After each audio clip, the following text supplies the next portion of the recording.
Good morning. I am so excited to be here and to be joined by Mayor Benjamin to talk about the role of mid-sized cities in our economic agenda. I see a lot of faces in this gathering and familiar faces in this gathering, but for those of you who are not familiar with Brookings Metropolitan Policy Program, our work over the next couple of years is squarely focused on how to help more people in more places prosper in an age of rapid digitalization and demographic change. So it's great to see the agenda laid out today and that the ideas industry is very much aligned. What I wanted to do was to frame this conversation, and I want to assert why this discussion with Mayor Benjamin matters. Now, it's wonderful that the city moment has arrived. You know, at one point, cities were at the margins of the national debate. Today, cities and their mayors are at the center of our national discourse, and in many respects, they are the hopes of our nation. In fact, mayors are even discussed as potential presidential candidates. Anything you want to reveal today? Not here, but I like the idea. I like the idea. But two things. First, there is often talk about how we need to speak to real America. What comes to mind when you hear the word real America? Well, folks, America is globally integrated, it is technologically innovative, it is hyper-urban, and it is racially and ethnically diverse. Just last month, the census released data that showed that the white population in the United States declined in absolute terms for the first time in census history. Real America is barreling fast towards being a country made up of majority people of color. So cities and their suburbs are at the epicenter of all these trends. The U.S. strength in the global economy will rise and fall on the health of our cities, from places as diverse as Modesto, California, Lancaster, Pennsylvania, Dallas, Texas. How we help these cities leverage these trends so they are competitive assets for our economy. These places are real America. What's also become apparent is that place matters. Where you live in America matters to your economic opportunity. Raj Chetty's pivotal work revealed how the quality of one's neighborhood or local community affects a person's economic prospects and economic mobility.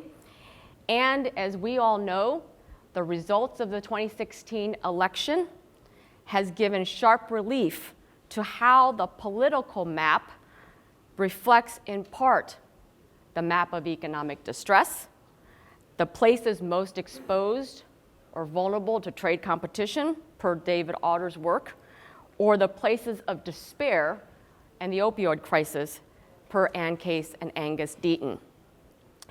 There is simply newfound awareness of our regional divergence, not just political and cultural, but between urban and rural places, large cities and small cities, and between coastal tech hubs and the future of the heartland. And with the census now confirming that people are simply moving less between places for opportunity, it actually means we need place-based policies more than ever if we are going to solve our nation's economic, social, and political divides and create broad-based opportunity. So we cannot give up on the Detroits, the New Orleans, the Milwaukees, the Dayton, Ohios, the Kansas Cities, the Birmingham, Alabamas, the Columbia, South Carolinas, as they must each be a place of opportunity in this digital age. So I want to use our time with the mayor to talk about a critical focal point of our economic agenda, which I think is how do we make sure that mid-sized cities in middle America are places of opportunity. And I think this is not just good economic policy, but frankly, it's also critical to our electoral map. So let's turn to our conversation with Mayor Benjamin. He is now in the third term of mayor of Columbia, South Carolina, which is a mid-sized city. It's also the state capital, a college town, home to several military bases, and home to several foreign manufacturers. So I want to start with just a basic question, which is explain to everybody here what the role of the 21st century mayor is today. You know, you do more than pick up garbage or worry about the HUD budget. You and your colleagues really are grappling with some big issues. What are they? Sure. They are the issues that everyday Americans are dealing with every single day. Mayors sit at the center of growing, dynamic metropolitan economies. Our city is a city founded in 1786 that now that was black and white and some Native American that now hosts citizens from 200 different countries, speak 90 different languages. We are home to Carnegie Research One University, the Army's largest training base in the world, and obviously our state government. And our issues are complex, just as they are in every other city across America. Watching the demographic trends that some have been highlighted here today, American cities are changing rapidly. We're watching now over 86% of all of our citizens live in cities and metropolitan economies. 90% of all jobs are cities and metro economies. 92% of America's GDP is created in cities and metropolitan economies. Mayors are not only interconnected, but indeed interdependent with citizens and communities all around the world. Our city, our state, has the largest amount of European FDI per capita of any state in the country. Significant European interests, significant Asian interests. The Port of Charleston feeds our entire state's economy from the low country to the upstate. And we are indeed a microcosm of society. We're dealing with every issue in some of our cities at a grand scale. When you look at some of the largest cities in the country, let's say Houston and Dallas. I know Amanda's here. Houston enjoys a $500 billion GDP. Mayor Garcetti, who's looking at a potential presidential run, sits at the center of a $850 billion GDP. The GDP of New York City exceeds that of the country of Russia, $1.3 trillion versus $1.1 trillion. And we are engaged and active in anything you can possibly imagine. And I say that from what you might expect to be high-level policy discussions, trying to change or direct the trajectory of this great American experiment, to I'll be on Wall Street one day or Silicon Valley the next day, and then literally in a ditch in North Columbia, trying to help one of our senior citizens understand why her backyard is eroding. I'm not an engineer, I'm a political scientist. But we are on the ground, and I think the ability to understand these macro trends, directing them in ways that match up with your local economy and opportunities and challenges, but at the very same time being able to engage with your citizens in a very real level is the role of the modern mayor. I will tell you, many of us I know in here are very involved on the issue of climate change and trying to do what we can to reverse many years of bad policymaking here in this country, and trying to, even in spite of the lack of leadership from the White House, trying to do what we can locally and collectively, hundreds of mayors working together to keep our commitments to the Paris Accords. But it's very difficult when I go into a neighborhood and I want to start talking to citizens about how do we work together to keep the country, the world from warming 1.5 degrees Celsius more than it was pre-industrial revolution. People's eyes glaze over. But as a locally elected official, you can start the conversation about how we can work together to improve air quality, to help your child deal with his asthma. How indeed we can work together to leverage some local programs and other sources of funding to put solar panels on your roof so we can keep your power bill down and more resources can go to the things that matter in your home. How we can work together to leverage another 800,000 new jobs in the new energy economy. That's where mayors come in. And at the U.S. Conference of Mayors, we've been doing that in one shape or form since 1932. We're growing strong, and gladly because of, I think, regrettably I should say, because of the dysfunction in Washington, and that's also infecting some of our state capitals, our voices are becoming much more relevant and people are listening a lot more. Let's talk about the rapid changes happening in cities, go to ground, and reflect on some of the trends that Sarah presented earlier today. How are the trends, the intersection of globalization, digitalization, trade, how are those impacting the industries, the job mix, the skills demand in your community? Sure. Well, some of you who may have competed with South Carolina for jobs, we apologize for kicking your butts over the last several decades. I'm not sure if we took anything from Columbus, Mayor Coleman, but the reality is that our sweet spot, many states, as we emerged from World War II, made significant investments in different areas, recognizing their own strengths of their regional economies. And we invested heavily in apprenticeship programs, in a technical college system that was prepared to build the best workforce in the world. And there are pros and cons to that, but it's allowed us to build a very strong advanced manufacturing infrastructure that's made us very competitive to landing significant capital investment from across America and across the globe. We build cars, we build planes. I think we build more tires now than Ohio does. That's our sweet spot, which of course means that in the way the world's changing so rapidly, automation, artificial intelligence, advanced machine learning is changing every industry very rapidly. And if you've built an economic infrastructure that relies heavily, primarily on property taxes, to fund the things that matter, like education in your state, things are starting to get. We're on the front line, and on the beginning of the arc of things getting maybe a little bit hairy, I think, across America, and certainly across South Carolina and in Columbia, where we spent some time in Des Moines, and there was a significant economic investment coming there. There was a data center, and obviously, like many states, if someone's bringing significant investment and potential job creation, there are often tax incentives that are used to lever up the significant number of jobs. Well, now that investment's coming, but the jobs are not coming. $1 billion investment that now brings maybe 150 jobs. 15 years ago would have brought a few thousand jobs. You could make the argument, yes, we are willing to give up these taxes that support basic services if indeed these additional 5,000 families are earning a good living.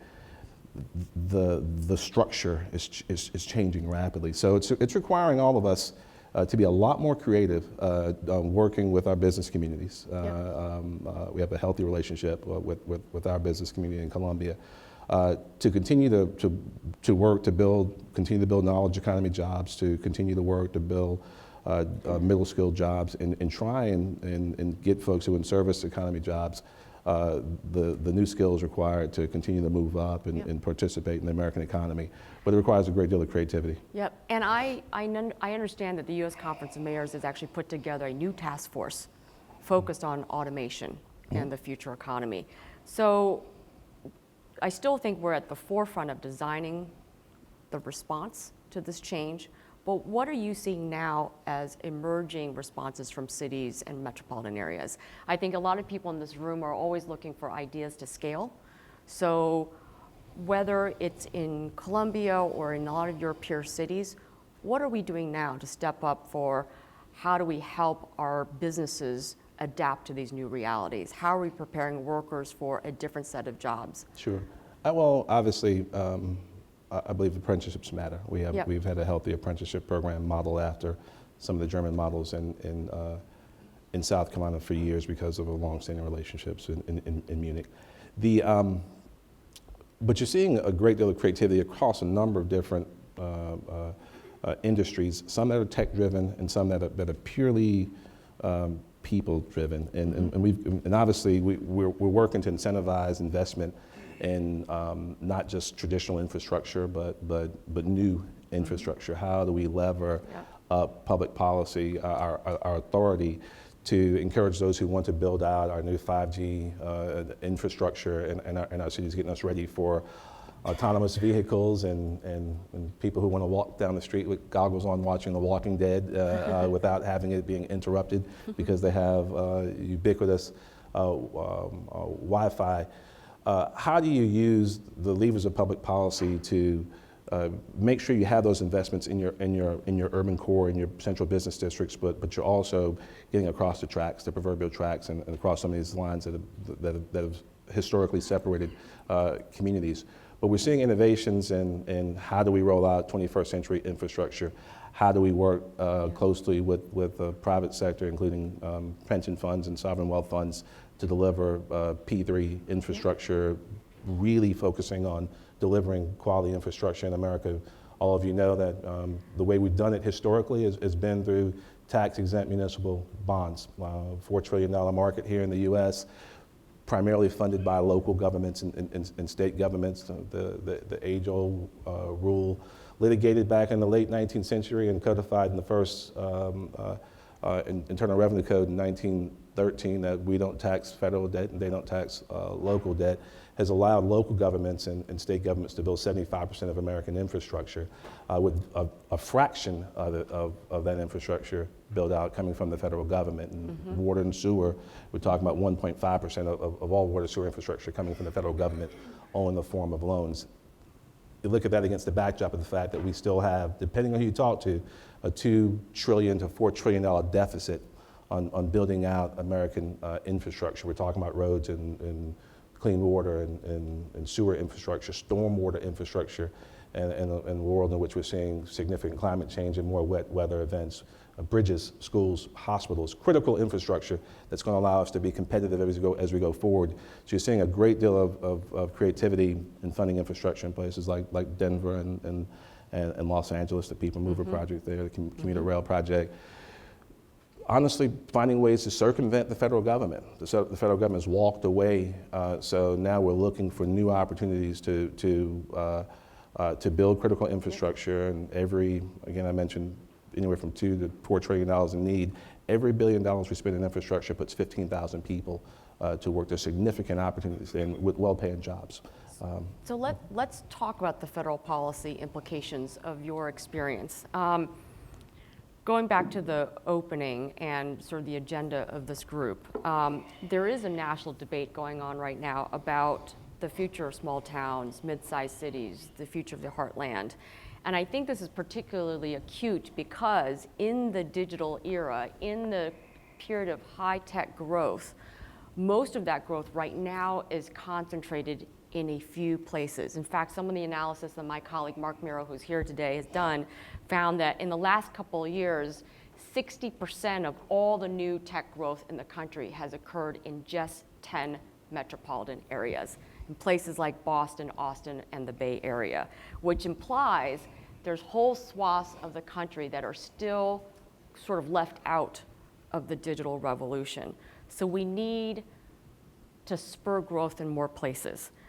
What is your take on what can the federal government do to unleash all this innovation and all this opportunity towards more mid-sized communities, towards more communities in the middle country? What can they do to spur that kind of growth? Well, first of all, I think we have to make it clear that it's a priority, that families ought not have to leave home in order to live the American dream. We have to make sure that while I'm an advocate for cities and growing and thriving metropolitan economies, that we have to speak to what it means to be able to grow up and raise your children in the place that you were raised and the value of that. There's something special there.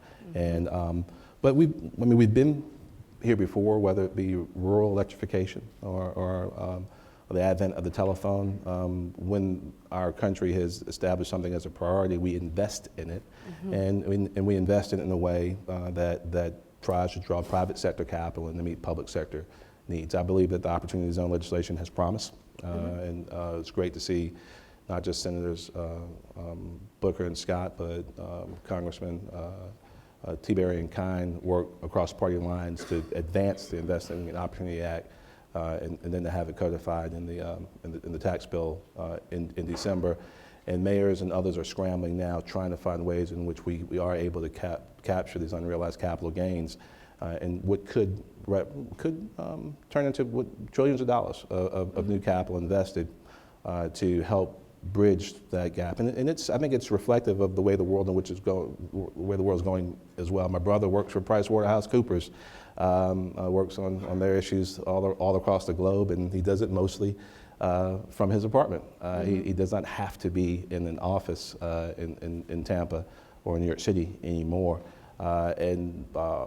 We just need to be much more aggressive in making a real commitment and a long-term commitment to realizing some possibilities. We've had some significant challenges in the federal government that didn't all start in November of 16. It's gotten a lot worse really fast. Yes. But the ability to make long-term commitments to ideas that we know work, it's been a challenge, and as a result, I think you're starting to see.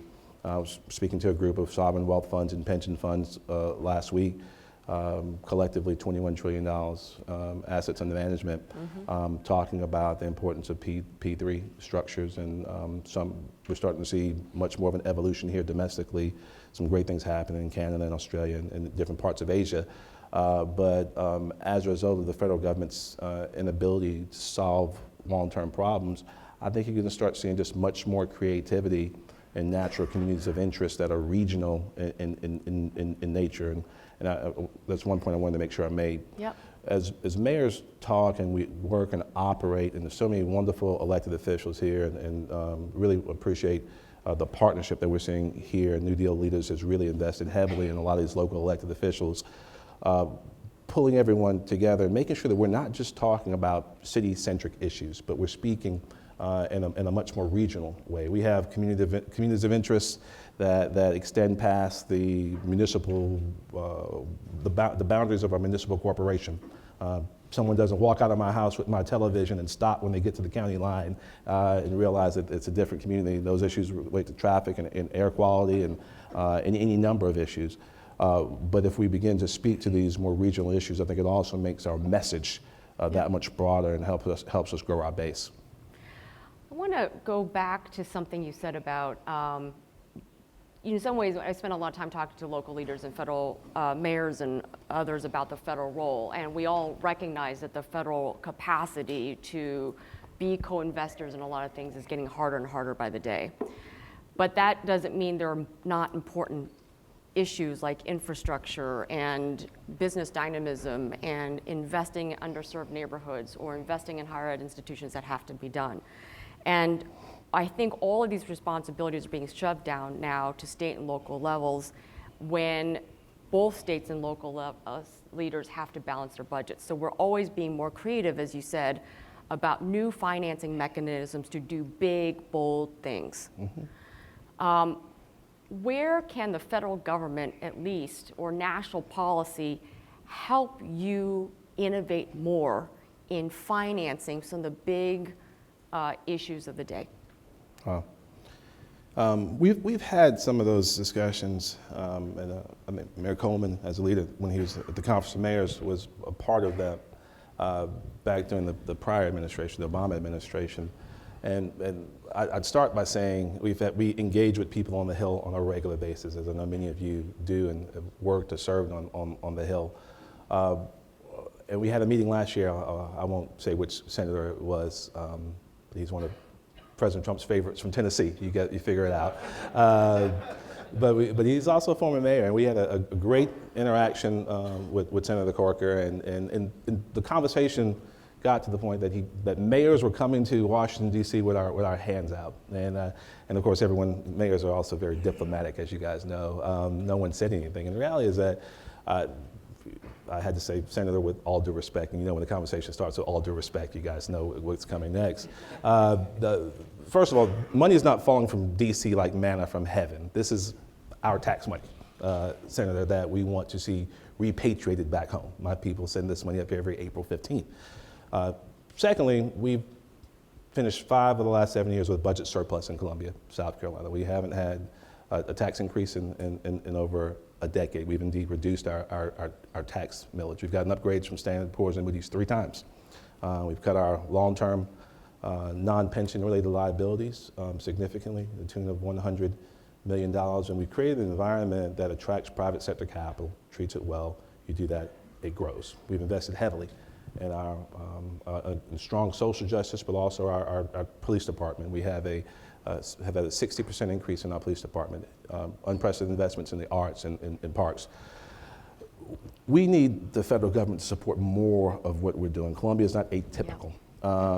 In terms of creative financing options, the federal government, as it relates to transportation, water sewer infrastructure, some of these crucial things that allow us to live prosperous lives in the 21st century, has not been able to show, with the exception of protecting the tax exemption on municipal bonds, has so far survived this administration and the last administration, and it's been under threat during both of them, has not been able to show the discipline in making long-term commitments. The Build America Bonds was a fantastic program that the Obama administration pushed through.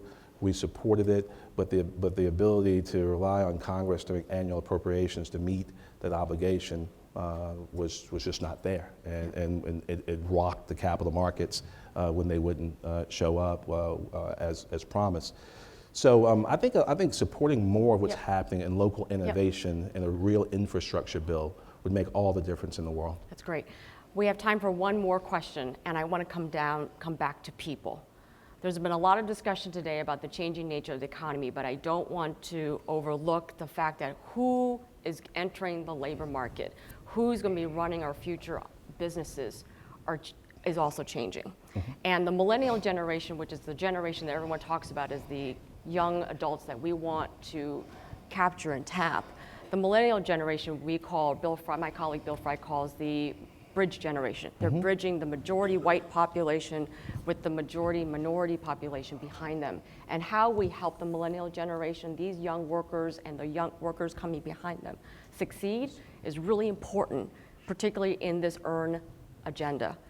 Can you name one idea on how our country or our communities, how do we need to adapt to that demographic reality so that more people can succeed in this opportunity age? I think millennials are smart, they're engaged, they care about the communities in which they live, and they're making decisions to live in places that reflect their values. And we need to continue, and every mayor in the country will tell you what they're doing to attract millennials. I will also say this, that we focus intently, sometimes exclusively, on millennials, and we need to start focusing more on perennials as well. Those who are over 50, and making sure we're building livable communities, age-friendly communities.